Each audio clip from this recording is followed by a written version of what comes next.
주신 하나님의 말씀, 우리 시편 27편 같이 받기를 원합니다. 시편 27편 1절부터 14절까지 말씀입니다.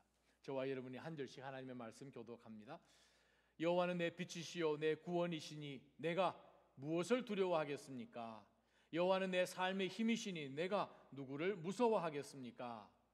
악한 사람들이, 내 원수들이, 내 적들이 내 살을 뜯어먹으려고 덮칠 때 그들은 걸려 넘어질 것입니다.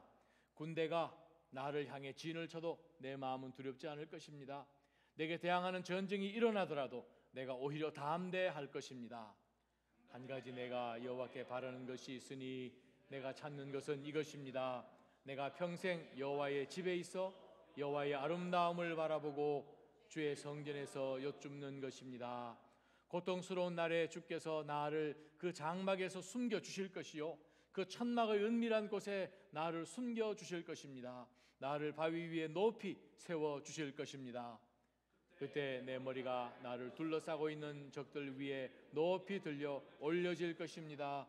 그러면 내가 주의 장막에서 기쁘게 제사를 드리고 여호와께 노래하고 찬양할 것입니다. 오 여호와여, 내가 부르짖을 때 들으소서. 나를 불쌍히 여기시고 응답하소서. 주께서 내 얼굴을 바라보아라 하실 때 내 마음이 오 여호와여 주의 얼굴을 바라보겠습니다 했습니다. 주의 얼굴을 내게서 숨기지 마시고 진노로 주의 종을 외면하지 마소서. 주께서 이제껏 내 도움이 되지 않으셨습니까? 오 내 구원의 하나님이여, 나를 떠나지 마시고 버리지 마소서. 내 부모가 나를 버릴지라도 여호와는 나를 받으실 것입니다. 오 여호와여, 주의 길을 내게 가르치소서. 내게 적들이 있으니 나를 평탄한 길로 인도하소서. 거짓 증언하는 사람들이 내게 맞서며 일어나 잔혹한 숨을 거칠게 내쉬고 있으니 내 적들이 바라는 곳에 나를 넘겨주지 마소서. 살아있는 사람들의 땅에서 여호와의 선하심을 보리라 하는 믿음이 없었던들 나는 기력을 잃었을 것입니다. 여호와를 바라보아라. 강하고 담대하게 여호와를 바라보아라. 아멘. 자리에 앉아주시기 바랍니다.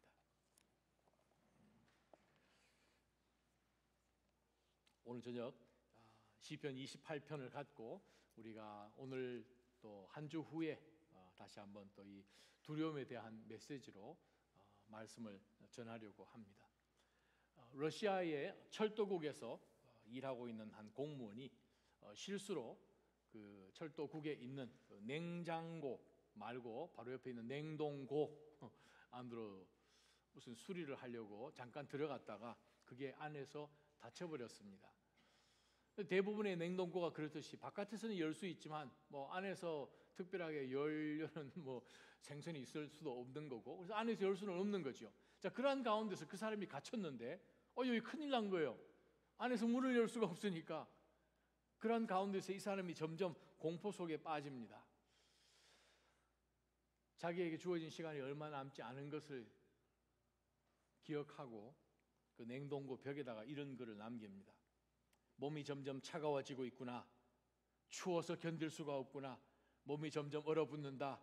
정신을 차릴 수가 없다. 아, 내가 이렇게 죽는구나. 7시간 후에 철도국 직원들이 그를 발견을 했습니다. 이미 그가 죽어 있었습니다. 사인은 동상이었습니다. 그런데 이상한 것은 그 냉동고가 작동하지 않은 고장난 냉동고였다는 사실입니다. 실내 온도가 영상 13도. 똑같은 일이 미국에서도 일어났습니다. 어떤 인부 한 사람이 냉동고에 잘못 들어갔다가 그 사람이 안에서 갇혔는데 그도 똑같이 거기에서 살아남지 못하고 죽었는데 FBI가 그것을 조사를 했습니다. 그런데 그 인부는 똑같이 동사를 했는데 상황이 어떻게 됐는가 조사를 해보고 결론이 뭐로 났는가 하면 우리 뇌에 있는 이 사고 체계가 어떤 잘못된 이 wrong information을 갖고 판단을 내리면 이 신체가 거기에 따라가서 얼마든지 사람이 죽을 수 있겠구나 하는 그것이 FBI의 마지막 결론이었다고 합니다. 실상은 아닌데 분명히 냉동고에는 전기가 안 들어와서 지금 고장나 있는데 자기는 냉동고 안에 있다고 생각을 하는 가운데서 상식적으로 이건 뭐 얼어 죽겠구나, 벌써 춥구나, 점점 더 추워지는구나, 내 생이 이제 얼마 남지 않겠구나 하는 가운데서 그냥 생을 포기하던 인생이 끝나지는 거죠. 설교를 준비하면서 요즘 많은 사람들이 묵상보다는 검색에 능하지 않습니까? 핸드폰을 꺼내가지고 제가 검색을 한번 해봤습니다. 무엇을 검색해보았는가 하면 요즘 우리 포비아란 말이 새로 생긴 말들도 참 많습니다. 도대체 포비아란 말이 얼마나 많이 있는가 리스트를 쭉 보니까 대개 뭐 50개에서 78개 이렇게까지 나오더라고요. 얼마나 우리가 생각하는 그 이상으로 두려움이라는 것이 우리 삶 가운데 더 가까이 나와 있는지 모르겠습니다. 하여간 뭐 보기만 하면 무조건 두려워하는 팬포비아부터 시작하여서 여러분이 알고 계시는 모든 종류의 포비아가 있는데 제가 뽑아보니까 별의별 것이 다 있어요. 안드로포비아, 남자만 보면 경기를 일으키는 포비아, 여자를 보면 경기를 일으키는 지너포비아 이런 것도 있어요. 그래서 포비아 이 리스트를 쭉 보다가 제일 마지막에 보니까 옵토포보포비아라는 말이 있어요. 그 뜻이 무슨 뜻인지 아십니까? 옵토포보포비아. 이 포비아 리스트를 보고 포비아를 느끼는 거예요. 이런 포비아가 있다라고 생각이 들면서 야, 이거 뭐 이런 게 있나 싶어요. 물론 지금 현대 의학적으로는 조금 과한 것이 있긴 하지만 16세기 스위스의 의학자였던 파라켈수스가 이런 말을 했다고 합니다. 그 당시의 의학으로 모든 병의 원인은 사실 여기서부터 출발한다는 거예요. 모든 병의 원인이 몸이 아니라 의식에서부터 출발한다는 거예요. 사실 그것이 완전히 틀린 말도 아닙니다. 왜냐하면 우리가 보통 이야기할 때 인생이라는 것은 사실 일어나는 일 10%, 그런 나머지 90%는 이 10%에 일어나는 그 팩트에 대해서 우리가 어떻게 반응을 하고 하는 것에 따라서 우리 인생이 100%가 이루어지는데 사실 이 10% 가운데서도 그 다음에 이어지는 어떤 일, 도무지 일어나지 않을 그런 일들까지 우리가 그냥 염려하고 염려를 해서 전혀 염려할 이유가 없음에도 불구하고 생각이 많아지죠.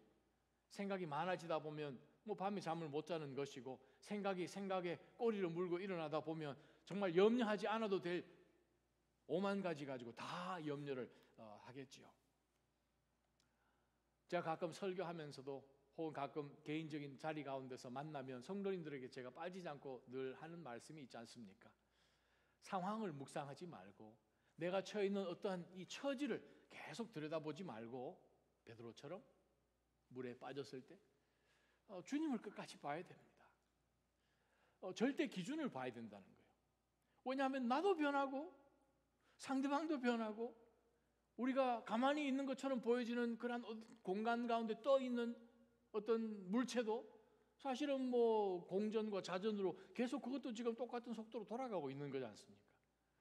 사실 우리 삶 가운데 절대 기준이 될 수 있는 것은 우리 가운데는 없는 거죠. 그래서 우리가 묵상해야 되는 것은 바로 하나님이라는 것입니다. 하나님에 우리가 초점을 두지 않으면 어느 순간인가 우리는 두려움이 우리 가운데 들어오고 두려움 가졌다는 그 사실에 대해서 또 우리는 두려워하게 될 것입니다. 아르칸사에 사는 어떤 한 주부가 그로서리 쇼핑을 갔다가 마켓 베스킷 앞에 차를 파킹을 하고 차에 내려서 이제 주차장에서 이제 마켓으로 들어가려고 그러는데 옆에 주차되어 있는 빨간 차에 어떤 한 아주머니가 앉아 계시는데 모습이 조금 이상한 거예요. 이렇게 보니까 인상을 이렇게 써가지고 그냥 이 아주머니가 머리에 이제 등에 이렇게 머리 뒤에다 두 손을 이렇게 감싸면서 얼굴이 그냥 찡그러져 있는데 이 모습이 조금 이상한 거예요. 혹시 심장에 무슨 문제가 생긴 건가? 그래서 이분이 그래서 들어가려다가 말고 문을 똑똑 두드린 거예요. Are you okay? 하면서 이 아주머니가 뚝 두드렸더니 안에서 들리는 소리가 저 총 맞았어요. 보니까 아닌 것 같은데 저 총 맞아서 지금 제 머리를 지금 감싸고 있는 거예요. 빨리 911 전화해 주세요. 뭐 이분이 이제 경황이 없어서 좀 들어가서 매니저를 부르고 해서 사람들이 나오고 911이 오고 해서 이제 경찰이 이제 유리창을 깨고 이제 그 아주머니를 구출을 했는데 총 맞은 게 아니고 이분이 아침에 그로서리 쇼핑하고 난 다음에 어디 옆에 좀 이렇게 여기저기 좀 다니다가 몇 시간이 지나서 도착을 이제 자기 차에 도착을 했는데 그 시간 동안에 열기 때문에 차 안에 이제 온도가 많이 올라갔죠. 그래서 아침에 그로서리 쇼핑해 놓은 그 종이 봉지 안에 뭐가 있었나 하면 집에서 아이들 구워주는 비스켓 있잖아요. 반죽돼 있어 냉장에 대해서 냉장 보관하는 거. 그가 이제 상온에서 오래 있다가 그것이 어떻게 해요? 더 이상 압력을 견디지 못하고 팍 터져서 그게 자기 머리를 딱 때린 거예요. 그래서 엉겁결 그냥 뻥 소리 나고 이제 머리를 부딪혔는데 이거 뭔가 하고 만져보니까 허연 게 잡히는 거예요, 손에. 그래서 이분이 뇌가 흘렀다. 그래서 본인이 두 머리를 누르면서 자기 뇌를 지금 프레스하면서 이거 어떻게 하지? 문을 열 수는 없으니까. 그래서 지금 이러고 있는 상태 속에서 이분이 Are you okay? 한 거예요. 싫어합니다. 그 사람이 안 되어보면 우리는 이해를 못하죠. 우리가 우리 스스로를 말씀 가운데서 객관화시키지 못하면 우리는 내 상황이 다인 것처럼 생각을 하고 우리는 죽겠구나, 무섭구나, 두렵구나, 이거는 절대 못 이기겠구나 하는 가운데서 우리는 계속해서 두려움 가운데 빠질 수밖에 없는 연약함이 우리 모두에게 있습니다. 그래서 오늘 저와 여러분이 함께 묵상하고자 하는 이 메시지가 바로 시편 27편, 너무나 잘 알려져 있는 시편, 많은 찬양곡들이 여기에서 작시가 된 그런 이 본문의 말씀인데, 긴 본문의 말씀 두 번에 나눠서 오늘은 6절까지 말씀을 여러분에게 전하려고 합니다. 오늘 이 다윗의 시 가운데서 다윗이 우리에게 특별히 이 14절까지의 내용을 보게 되면 1절부터 6절까지 그 내용 가운데서 우리로 하여금 이 두려움을 어떻게 이길 수 있는지, 바로 이 다윗 자신이 경험한 그 상황들을 믿음의 성도들과 함께 나누는 형식이 6절까지 내용이고, 7절부터 14절까지는 다윗이 지금 현재 처해 있는 상황 속에서 지금까지 도와주신 그 하나님을 바라보면서 나는 이러이러한 은혜를 하나님 앞에 구합니다 하면서 간절하게 기도하는 내용이 후반부입니다. 자, 먼저 우리 전반부를 한번 들여다보면 1절부터 3절까지 내용입니다. 과연 이 다윗이 그의 삶을 통하여서 우리에게 정말 그가 경험했던 그러한 이 많은 두려움 가운데서 어떻게 그가 그 두려움을 이길 수 있었는지를 우리가 이 다윗을 통해서 한번 살펴보고자 하는데, 1절에 보게 되면 다윗이 뭐부터 고백을 하는가 하면 여호와는 내 빛이시요 여호와는 내 구원이십니다. 그래서 내가 무엇을 두려워하겠습니까? 또 여호와는 내 힘이십니다. 내 삶의, 내 생명의 힘이십니다. 내가 누구를 무서워하겠습니까? 악한 사람들이, 내 원수들이, 내 적들이 내 살을 뜯어먹으려고 덮칠 때 그들은 오히려 걸려 넘어질 것입니다. 군대가 나를 향해 진을 쳐도 내 마음은 두렵지 않을 것입니다. 내게 대항하는 전쟁이 일어나더라도 내가 오히려 담대할 것입니다. 어떻게 이럴 수가 있습니까? 지금 다윗의 상황을 들여다보면 아주 여러 그러한 상황들이 다 요약되어 있는 그러한 것을 우리가 보게 됩니다. 악한 사람들, 자기에게 아주 그냥 악한 행동을 한 사람들이겠죠. 혹은 자기를 정말 힘들게 하는, 대적하는 원수들, 혹은 진짜 전쟁을 치르러 온 그러한 적들, 정말 이 다윗을 잡아먹으려고 그냥 덮치는 그러한 위험을, 다윗은 그의 한평생이 용맹한 용사로 살았고 또 왕으로 살았으니 얼마나 더 잘 알겠습니까?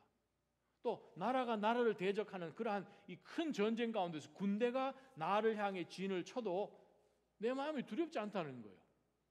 어떻게 이게 가능한가?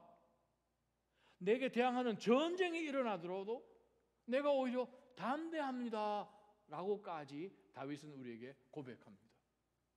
어떻게 그게 가능한가? 1절에서 우리가 힌트를 얻을 수 있습니다. 여호와는 내 빛이라는 거예요. 성경에 기록되어 있는 여호와는 내 빛이시오, 시온의 빛이시오, 이스라엘의 빛이, 이런 의미가 아니라 실질적으로 다윗이 경험한 프랙티컬한 바로 그 하나님에 대한 인식, 그냥 신학적으로 성경에 기록된 대로 있는 하나님의 빛이신가 보다, 그게 아니라 내 삶 가운데서 내가 칠흑 같은 삶을 살았을 때 그러한 과정을 통과하고 터널 속에서 어디로 가야 되는지 전혀 알지 못하는 가운데서 하나님이 나에게 인도하시는 빛이 되셨습니다라는 것을 그가 고백했기 때문에 그 삶 가운데 하나님을 알되 분명히 알았다는 거예요. 호세아서를 보게 되면 호세아가 이스라엘 백성들에게 권면하지 않습니까? 여호와를 알자. 그냥 대충 알지 말고 힘써 여호와를 압시다 라고 그가 고백합니다. 저는 사랑하는 모든 믿음의 성도님들에게 다시 한번 권면한 것은 우리가 정말 어렴풋이 알아서 결정적인 순간에 여호와가 나의 빛이십니다 라고 고백할 수 있게 되기를 주님의 이름으로 축원합니다. 그것이 삶 가운데 확실하지 않고 그냥 주상적이고 성경이 그냥 기록되어 있으니 그런가 보다 생각되어지는 신학적인 그러한 하나님이 아니라 내 삶 가운데 체험된 하나님. 호세아 말씀을 제가 여러분 읽어드립니다. 우리가 가서 여호와께로 돌아가자. 그가 찢으셨지만 우리를 고쳐주실 것이다. 그가 때리셨지만 우리를 싸매주실 것이다. 이틀이 지나면 그가 우리를 살리실 것이다. 3일째에 그가 우리를 일으켜 세워서 우리가 그 앞에서 살 수 있을 것이다. 그래서 우리가 여호와를 알자. 여호와를 알기 위해 전심전력하자. 그가 오시는 것은 새벽에 오는 것처럼 분명하다. 그는 마치 비처럼 마치 땅을 적시는 봄비처럼 우리에게 오실 것이다. 분명히 하나님은 우리 가운데 말씀하신 대로 우리를 레스큐 하실 것이고 우리를 만나실 것이고 혹은 우리가 하나님 앞에 범죄하고 하나님 앞에 책망받아서 지금 하나님 앞에 정말 소원되어 있고 내가 나가기에 조금 머쓱머쓱한 그런 상황이지만 이미 하나님께서 용서하시고 기다리는 가운데서 우리가 하나님 앞에 나아가면 하나님이 먼저 버선발로 나오시는 거죠. 마치 탕자가 도망갔지만 그 아버지가 행여나 하는 가운데서 마을 어귀까지 나와서 마을 동네 사람들이 그 탕자가 오기 전에 먼저 발견하려고 나가는 그 아버지 같은 그러한 마음. 여러분, 아버지가 왜 탕자가 돈 갖고 도망가 버렸는데 왜 아버지가 상거가 먼데 마을 어귀에서 그 아들을 기다린 줄 아시잖아요. 아시죠? 예전에 설교도 한번 했는데 이스라엘의 그 관습이 있잖아요. 게타사라는 관습이 있죠. 그 아들이 떠나고 나면 그 집 앞에서 뭐 이렇게 콩을 뭐 강아리 깨고 뭐 하는 그런 관습들을 통해서 아들이 들어오기 전에 동네 사람이 먼저 보면 그 아들은 동네로 절대 들어와서 못 삽니다. 아버지가 먼저 봐야 돼요. 아버지가 먼저 그 아들을 리딤 해줘야 됩니다. 아버지가 동네 사람이 보기도 전에 매일같이 새벽 미명에 나아가서 혹시라도 오늘 아들 돌아오려나 하루 종일 기다리는 거죠. 아버지가 그 아들을 먼저 용답해 주는 거죠. 그래요. 세상 사람들 우리를 이해 못합니다. 우리가 고난 가운데 있을 때에 정말 우리가 하나님이 내 빛이시오라고 고백하는 것은 다윗 삶 가운데 개인으로 그가 경험을 했기 때문에 이 고백이 나온 거죠. 저는 여러분 삶 가운데 바로 1절 같은 다윗이 우리에게 주는 이 교훈이 바로 이것입니다. 여러분이 알고 있는 바를 선포해야 돼요. 여러분이 하나님과 가졌던 그 관계 속에서 하나님은 나의 이 하나님이셨습니다 하는 그것이 우리 삶 가운데 분명히 체험되어지고 체험된 그 신앙이 나의 고난 가운데서 선포될 때 우리는 두려움을 이길 수 있습니다. 바로 그것이 다윗이 맨 먼저 1절부터 아예 선포하고 난 다음에 2절, 3절을 우리에게 보여주고 있죠. 이래도 두렵고 이런 상황 얼마든지 보던 사람 같으면 이거 어떻게 해야 되나 고난 가운데 있지요. 그러나 다윗은 우리에게 가르칩니다. 하나님이 우리 빛 아니십니까? 하나님이 여러분의 빛이시지요. 여러분의 어려운 고난 가운데서 하나님이 빛을 비춰주셨고 그 빛 따라 오시지 않으셨습니까? 하나님이 빛이셨어요. 하나님이 구원이셨어요. 육신 가운데 병을 얻고 혹은 어떤 큰 일로 인하여서 정말 마음이 정말 devastated 되는 가운데서 그냥 아무것도 할 수 없고 맥이 풀려서 널브러져 있을 때 하나님께서 그 속에 들어오셔서 우리 옆에 계셨고 우리의 상처를 아시고 그래서 아물게 하시고 우리를 그곳에서 건져내어 주신 하나님 아니십니까? 바로 그 하나님이셨던 것 우리가 잊어버리면 하나님이 그 이전에 다윗을 그와 같은 그러한 이 짐승으로부터 적들로부터 건져내신 것을 다윗이 고백을 하는 이유는 하나님은 변하지 않거든요. 할렐루야. 우리의 상황은 새로운 상황인 것 같지만 하나님께는 그것이 새 것이 아니란 말씀이에요. 바로 그것을 다윗은 고백합니다. 우리의 상황은 바뀌죠. 우리의 대상은 바뀌죠. 그러나 하나님은 동일하신 하나님이시거든. 홍해를 가르신 하나님이 우리 앞에서 조그만 강물을 못 여시겠습니까? 바로 그것을 다윗은 믿음 가운데서 체험한 바로 그 하나님을 우리에게 선포하라고 가르칩니다.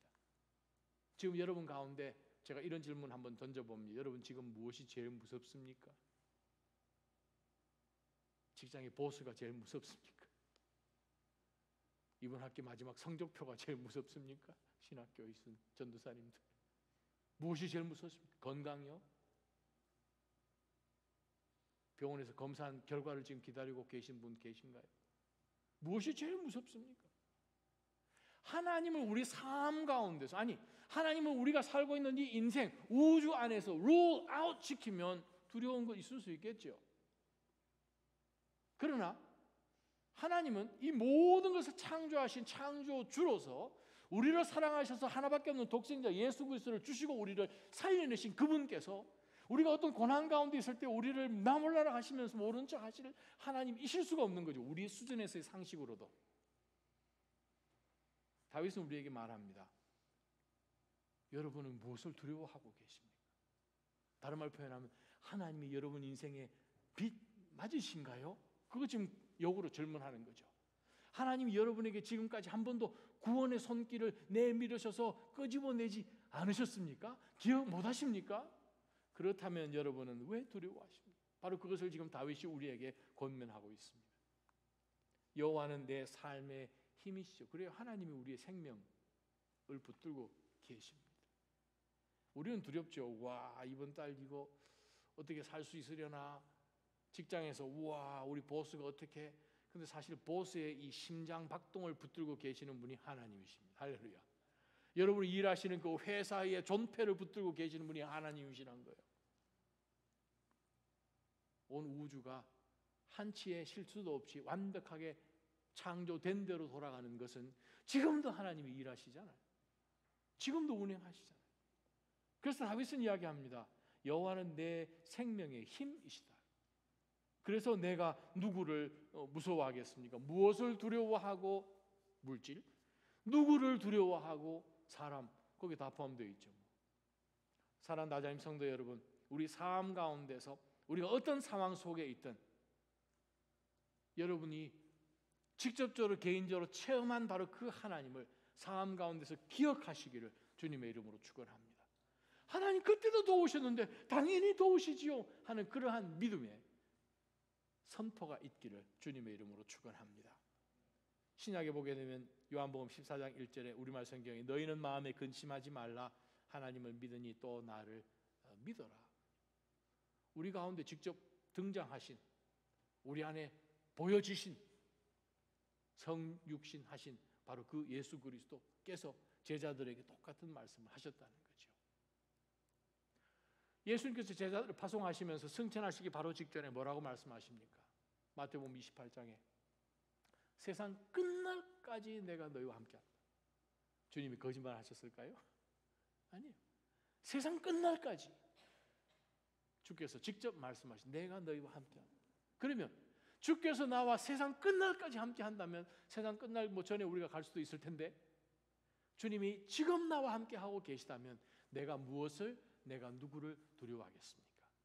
바로 그 믿음으로 여러분이 어떤 고난 가운데 어려운 가운데 있을지라도 여러분이 체험한 바로 그 하나님, 여러분의 빛이시고 구원이시고 여러분 생명의 힘이신 바로 그 하나님을 선포하면서 주님 도와주십시오 하면서 여러분의 하루를 열기를 주님의 이름으로 축원합니다. 여러분 일터 가운데서 여러분의 랩, 가정 아침에 차를 타면서 문을 탁 열었을 때 하나님 이 바퀴가 가는 곳마다 복이 되게 하여 주옵소서. 뭐 이상하게 이렇게 뭐 다롱다롱한 거 달고 다니지 마시고 선포하는 거죠. 왜냐하면 하나님께서 우리 각자를 향한 하나님의 계획, 하나님의 역사하심과 또 하나님의 섭리가 다 완성되기 전까지는 우리에게는 어떤 일이 안 일어납니다. 바로 그 믿음을 갖고 있는 거죠.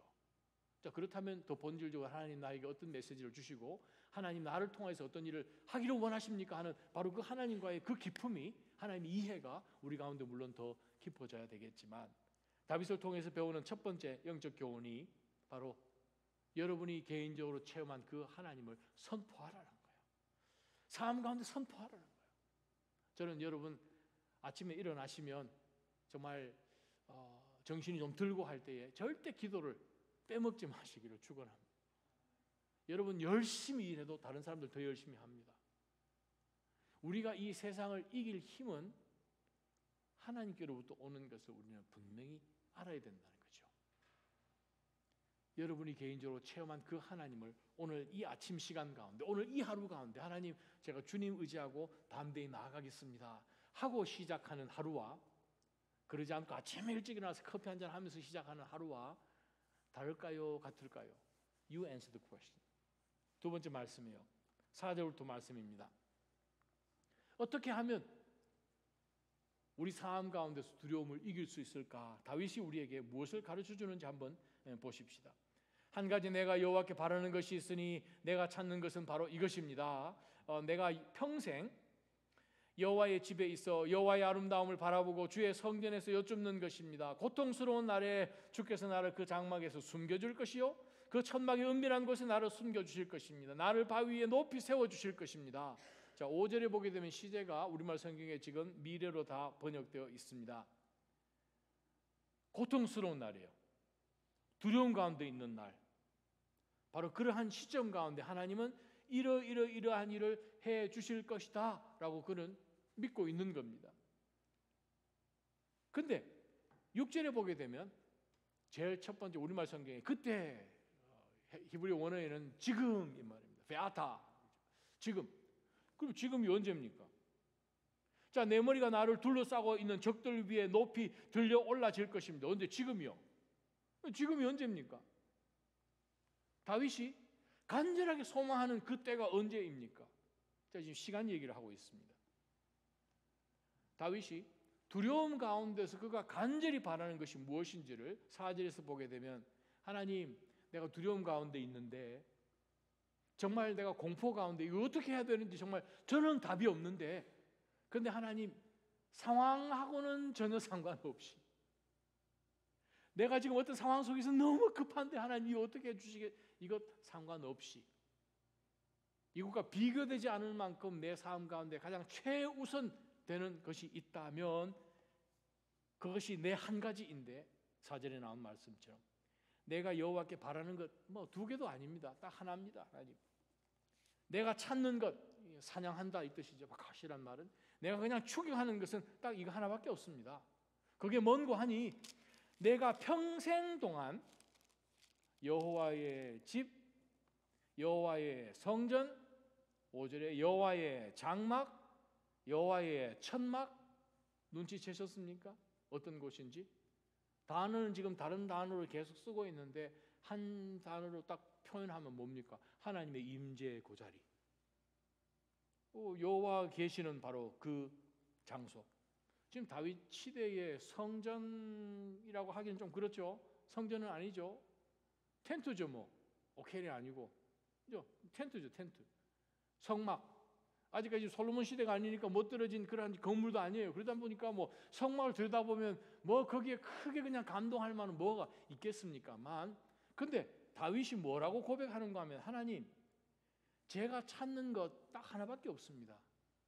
지금 상황이 굉장히 힘든데 이거 하나밖에 없습니다. 그게 뭐냐 하면 내 평생 여호와의 집에 있어서 여호와의 아름다움을 이렇게 바라보고 주의 성전에서 여호와께 여쭙는 거라는 거예요. 그게 뭐냐 하면 쉽게 이야기해서 예배의 자리요.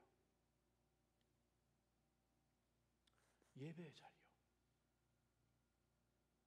예배의 자리로 다윗이 자신이 항상 하나님 앞에 있는 바로 그 장소가 두려움을 이길 수 있는 바로 장소임을 우리에게 가르쳐 주고 있습니다. 그 말씀을 조금 바꾸면 예배를 우리 삶 가운데 최우선으로 두라라는 말씀입니다. 예배에 목숨을 걸라라는 뜻입니다. 예배가 일주일에 한 번씩 드려지는 어떤 리추얼 같은 그러한 예식이 아니라, 의식이 아니라 내가 살기 위해서 하나님 앞에 드리는 것이 바로 예배라는 것이요. 왜 그렇습니까? 아니 지금 당장 일이 벌어졌는데, 군대가 쳐들어오고 있는데, 지금 내가 죽을 것 같은데 지금 예배 드릴 시간이 어디 있습니까? 지금 물론 이 다윗이 고백하는 것은 항상 이 예배 장소에 계속 머물러 있는 것이 아니라, 장소가 그곳에 있든 혹은 딴 곳에 있든 항상 마음속에 하나님을 향한 그 예배가 최우선으로 마음 가운데 지금 채우고 있다, 그 뜻이죠. 때로는 우리가 밥도 먹어야 되고 나가서 운동도 해야 되고, 그러나 그 마음 한가운데 하나님 앞에 떠나지 않은 예배의 모습을 우리에게 보여주고 있습니다. 왜 그렇게 해야 됩니까? 다윗이 6절 제일 첫 번째 단어가 우리에게 주는 교훈입니다. 지금, 베아타. 그때가 언제입니까? 지금 내가 하나님 앞에 찾는 그때, 예배하는 자리, 그때, 바로 그때가 가장 강력한 자리라는 거예요. 왜 그렇습니까? 전쟁이 어차피 일어나도 내가 할 일도 있지만 하나님께서 어차피 전쟁은 내게 속했다고 성경에 얼마나 많이 말씀하셨습니까? 전쟁 싸울 건 너에게 속한 것이 아니라 내가 싸워야 된다. 너는 차라리 뒤에 서서 Stand firm and see your deliverance, 그렇게 표현하지 않습니까? 역대하 20장에 뒤에 서서 가만히 서서 나의 구원하는 것만 보아라, 그거지 않습니까? 우리가 싸우면 우리는 이기지 못합니다. 그러나 우리가 하나님 앞에 예배하면 하나님은 반드시 이기십니다. 바로 그것을 다윗이 경험했기 때문에 지금 전쟁이 쳐들어졌음에도 불구하고 내가 하나님 앞에 온전한 마음으로 예배를 흐트러지지 않게 했더니, 바로 그때에 베아타, 지금 예배하는 그 시간에 내 머리가 나를 둘러싸고 있는 적들 위에 높이 들려 올려질, 수동태입니다.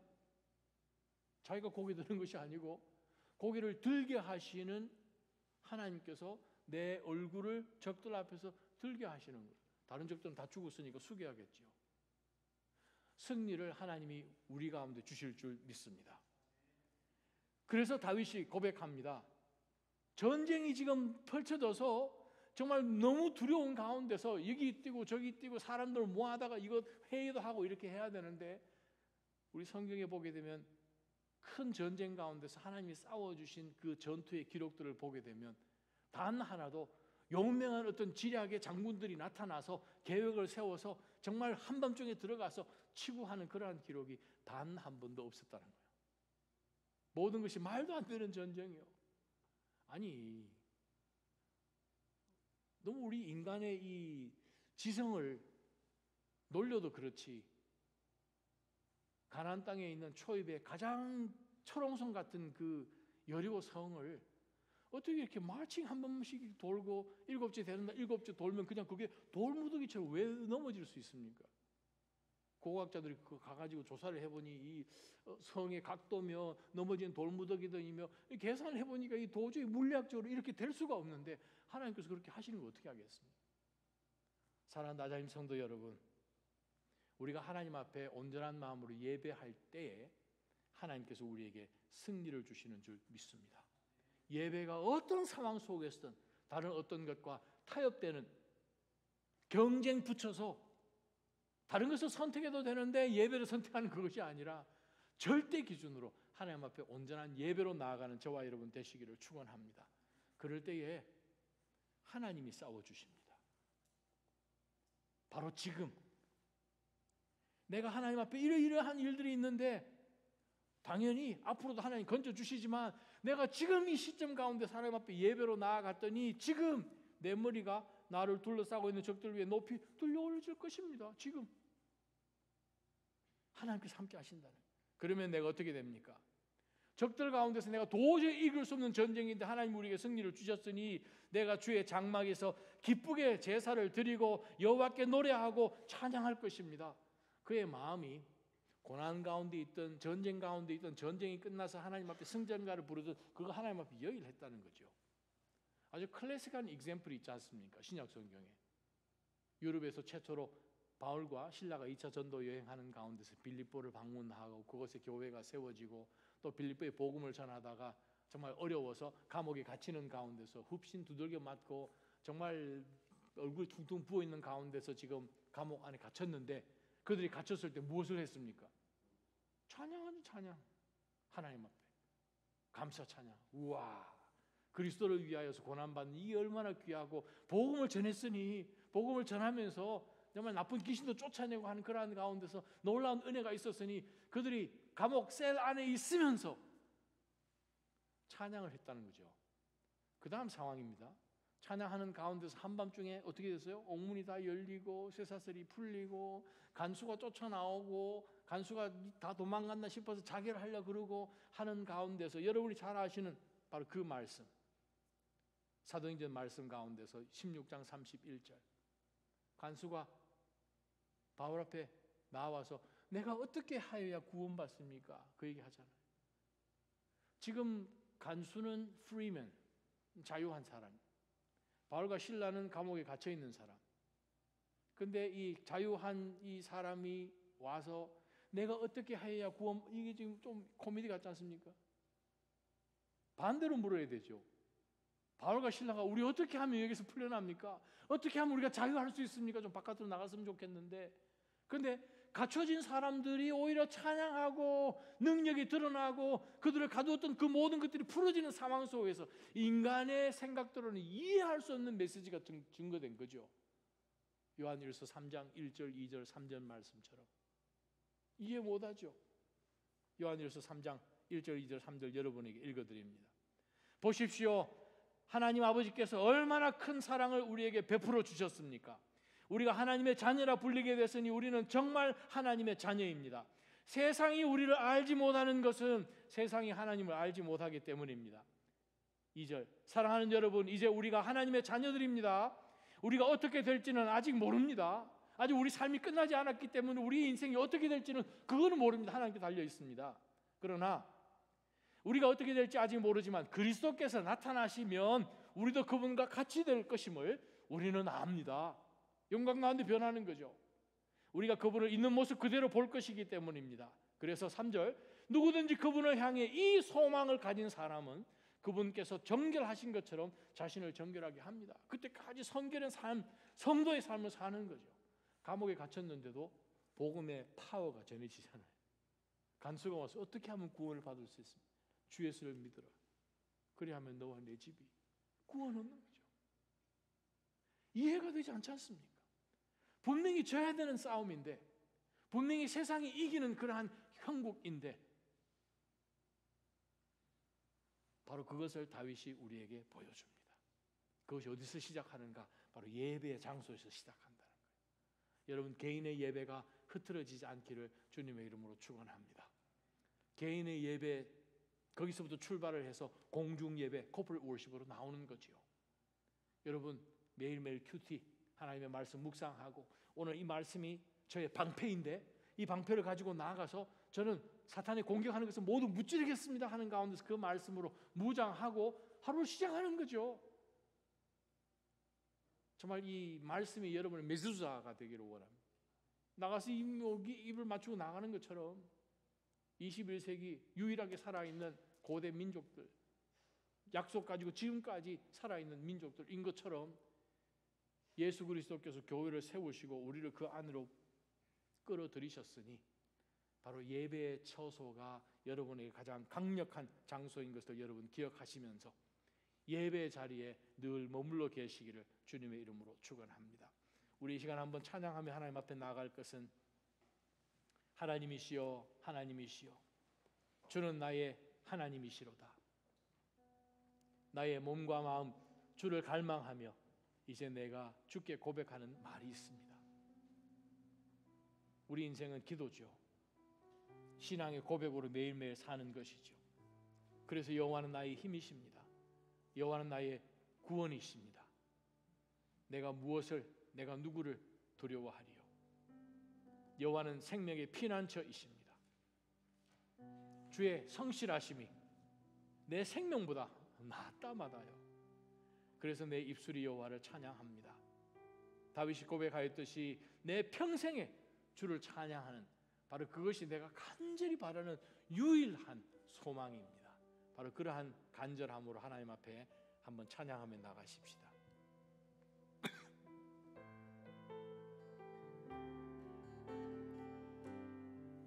하나님이시여, 하나님이시여, 하나님이시여, 주는 나의 하나님이시로다. 나의 몸과 마음 주를 갈망하며 이제 내가 주께 고백하는 말. 여호와는 나의 힘이요, 여호와는 나의 구원이시니 내가 그를 두려워하리요. 여호와는 생명의 피난처시니 주의 인자가 생명보다 나으므로 내 입술이 여호와를 찬양하리. 내 평생에 주를 찬양하며 주의 이름으로 내 손들. 한 번 더 고백합니다. 하나님이시여, 하나님이시여, 하나님이시여, 하나님이시여, 주는 나의 하나님이시로다. 나의 몸과 마음 주를 알만하며 이제 내가 주께 고백하는 말. 여호와는 나의 힘이요, 여호와는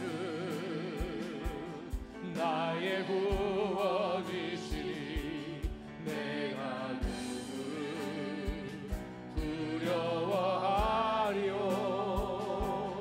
여호와는 생명의 피난처시니 주의 인자가 생명보다 나으므로 내 입술이 여호와를 찬양하리. 내 평생에 주를 찬양하며 주의 이름으로 내 손들이라. 주의 인자가 생명보다 나으므로 주의 인자가 생명보다 나으므로 내 입술이 여호와를 찬양하리. 내 평생에 주를 찬양하며 주의 이름으로 내 손들이라. 우리 한번 주신 말씀 생각하며 한번 기도하며 하나님 앞에 나아갑니다. 하나님, 우리 삶 가운데 하나님의 어떤 분이심을 분명히 알아 그분을 선포하며 매일을 시작하게 하여 주옵소서. 하나님 아버지, 그 어떤 것보다 그 누구보다 나의 예배를 다시 세우며 바로 그 예배의 자리를 떠나지 않게 하여 주옵소서. 내 상황과 상관없이 하나님만 바라는 저희가 되게 하여 주옵소서. 그러할 때 하나님, 우리는 승리할 것입니다. 두려움이 떠날 것입니다. 우리를 답답하고 숨 쉬어지지 않고 밤에 잠도 오지 않게 하는 하나님, 이 모든 두려움들이, 염려들이 떠날 것입니다. 하나님이여, 주신 말씀 우리에게 똑같이 주신 말씀인 줄 성령을 통하여 믿고 하나님, 이것이 내 말씀인 줄 믿습니다. 우리 한번 기도할 것은, 하나님, 바로 오늘 다윗이 우리에게 주신 말씀처럼 주여 본문 가운데서 똑같은 그러한 믿음으로 우리도 하나님 여러 가지 위험한 그러한 상황 속에서 있다 할지라도 얼마든지 이겨낼 수 있도록 해달라고 우리 한번 통성으로 하나님 앞에 한번 기도하며 나아갑니다. 기도하겠습니다.